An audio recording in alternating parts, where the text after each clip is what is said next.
Okay, take number 5. This is my third quarter bonus assignment.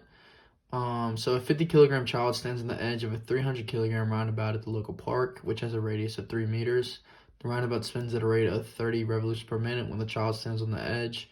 What will the angular velocity and tangential velocity be after the child falls 1 meter towards the center of the roundabout? The roundabout has a mass of 300 kilograms. It has an initial velocity of pi radians per second, which was found from doing the conversion to radians per second from revolutions per minute by multiplying by a constant of 2 pi over 60. It has an initial and final radius of 3 meters. The child, on the other hand, has a mass of 50 kilograms. It has the same initial angular velocity of pi radians per second, but it has an initial radius of 3 meters, but a final radius of 2 meters because the child falls 1 meter towards the center. All right, to solve the problem, I use the conservation of angular momentum equation. And since the angular velocity, initial and final, is the same, you could factor it out of the equation.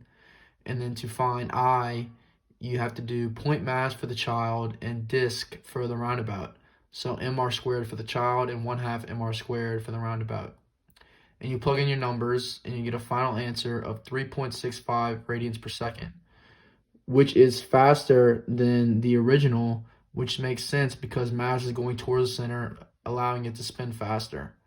And then for tangential velocity, you use the equation Vt equals radius times angular velocity. So the initial was 9.42 meters per second and the final was 7.3 meters per second, which makes sense because the tangential velocity deals with radius, and since the radius is decreasing in the final, it should be less. Thank you.